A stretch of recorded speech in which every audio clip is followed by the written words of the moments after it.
on chapter 3, let's go! Mrs. Gardiner's caution to Elizabeth was punctually and kindly given on the first favourable opportunity of speaking to her alone. After honestly telling her what she thought, she thus went on. You are too sensible a girl, Lizzie, to fall in love merely because you are warned against it, and therefore I am not afraid of speaking openly. Seriously, I would have you be on your guard. Do not involve yourself or endeavour to involve him in an affection which the want of fortune would make so very imprudent.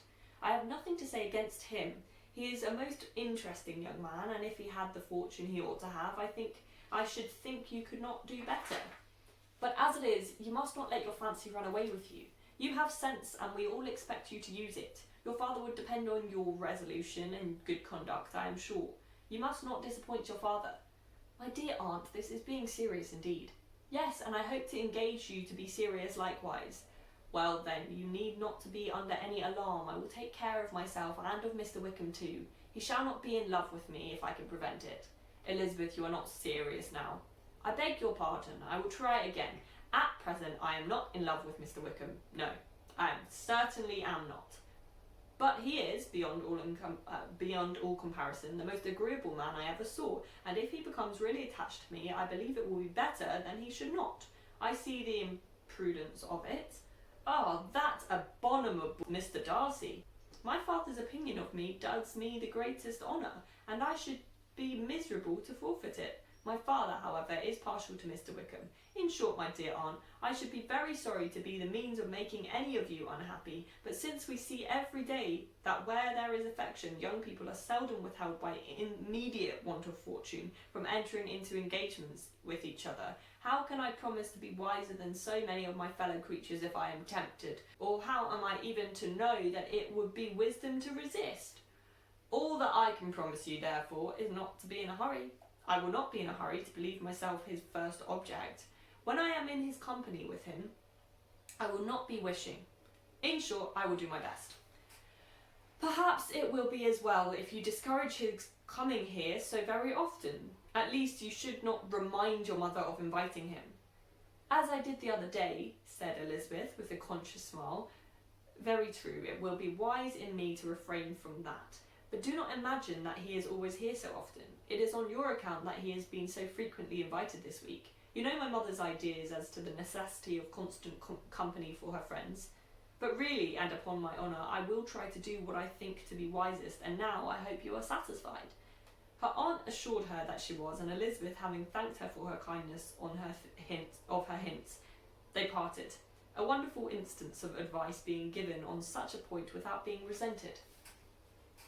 Mr. Collins returned into Hertfordshire soon after it had been quitted by the Gardiners and Jane.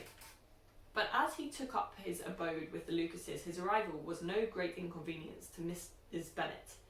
His marriage was now fast approaching, and she was at length so far resigned as to think it inevitable, and even repeatedly to say in an ill-natured tone that she wished they might be happy.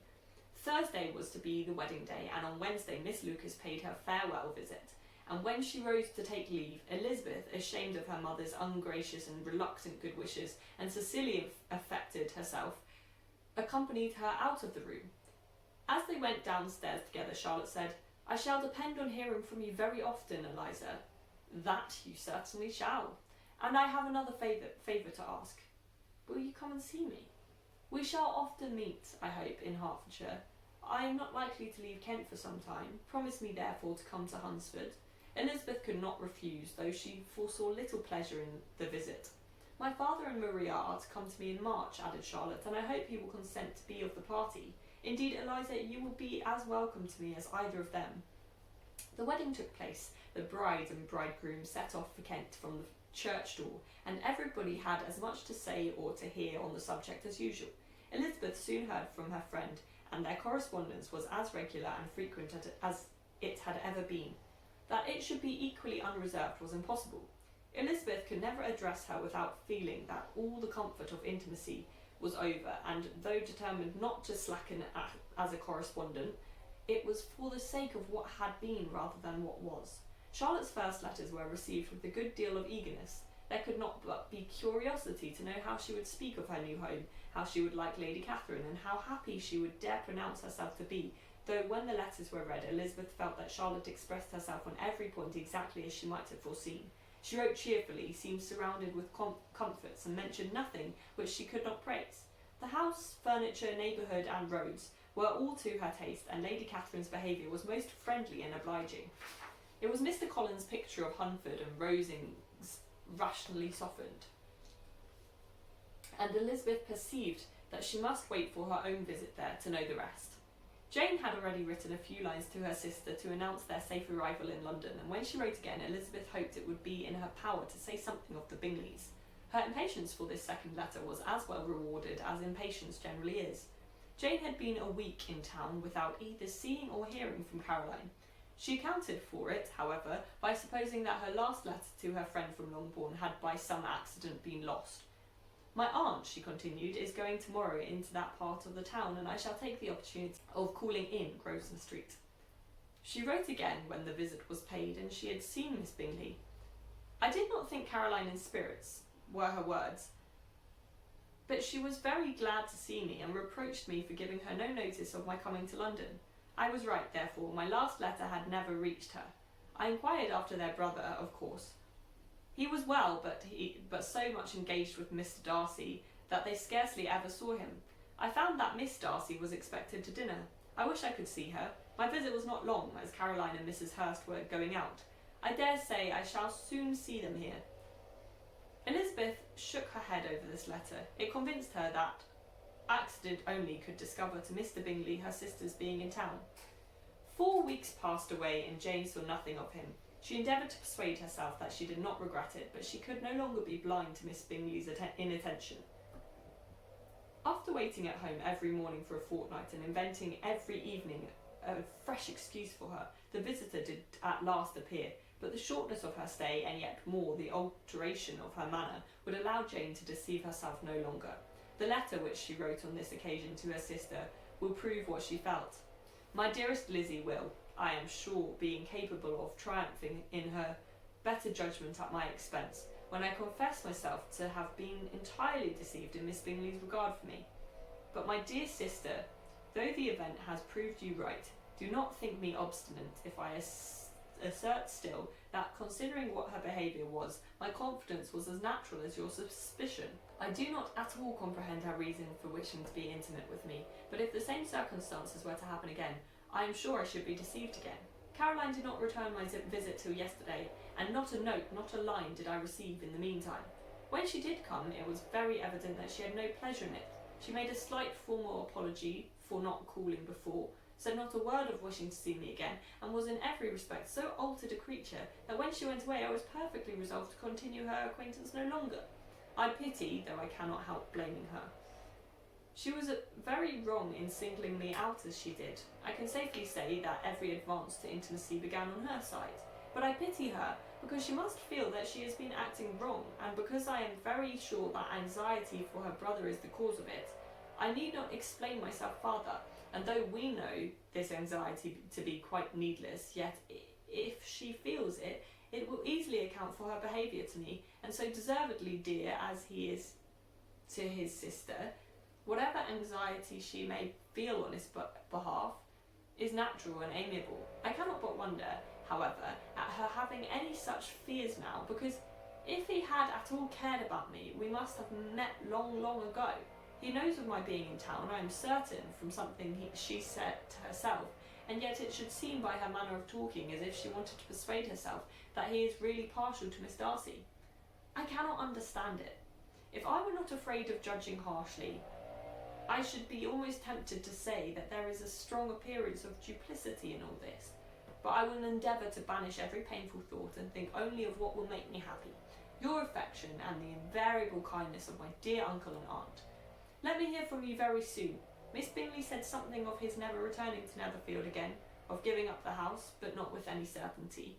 We had better not mention it. I am extremely glad that you have such pleasant accounts from our friends at Hunsford. Pray go see them, with Sir William and Maria. I am sure you will be very comfortable there. Yours and C. This letter gave Elizabeth some pain, but her spirits returned as she considered that Jane was no longer to be duped, by the sister at least. All expectation from the brother was now absolutely over. She would not even wish for any renewal of his attentions. His character sunk on every review of it, and as a punishment for him, as well as possible advantage to Jane, she seriously hoped he might really soon marry Mr. Darcy's sister, as, by Wickham's account, she would make him abundantly regret what he had thrown away. Mrs. Gardiner about this time reminded Elizabeth for her promise concerning that gentleman, and required information, and Elizabeth had such to send as might rather give contentment to her aunt than herself. His apparent partiality had subsided. His attentions were over. He was the admirer of someone else. Elizabeth was watchful enough to see it all, but she could see it and write of it without material pain. Her heart had been but slightly touched, and her vanity was satisfied with believing that she would have been his only choice had fortune permitted it. The sudden acquisition of £10,000 was the most remarkable charm of the young lady, to whom he was now rendering himself agreeable, but Elizabeth, less clear-sighted perhaps in the case than in Charlotte's, did not quarrel with him for his wish of independence. Nothing, on the contrary, could be more natural, and while able to suppose that it cost him a few struggles to relinquish her, she was ready to allow it a wise and desirable measure for both, and could very sincerely wish him happy. All this was acknowledged to Mrs. Gardiner, and after relating the circumstances, she thus went on: "I am now convinced, my dear aunt, that I have never been much in love, for had I really experienced that pure and elevating passion, I should at present detest his very name, and wish him all manner of evil. But my feelings are not only cordial towards him, they are even impartial towards Miss King. I cannot find out that I hate her at all, or that I am in the least unwilling to think her a very good sort of girl. There can be no love in all this. My watchfulness has been effectual, and though I should certainly be a more interesting object to all my acquaintance, were I distractedly in love with him, I cannot say that I regret my comparative insignificance. Importance may sometimes be purchased too dearly. Kitty and Lydia take his defection much more to heart than I do. They are young in the ways of the world, and not yet open to the mortifying conviction that handsome young men must have something to live on as well as the plain." That's the end of chapter 3. Come back for chapter 4!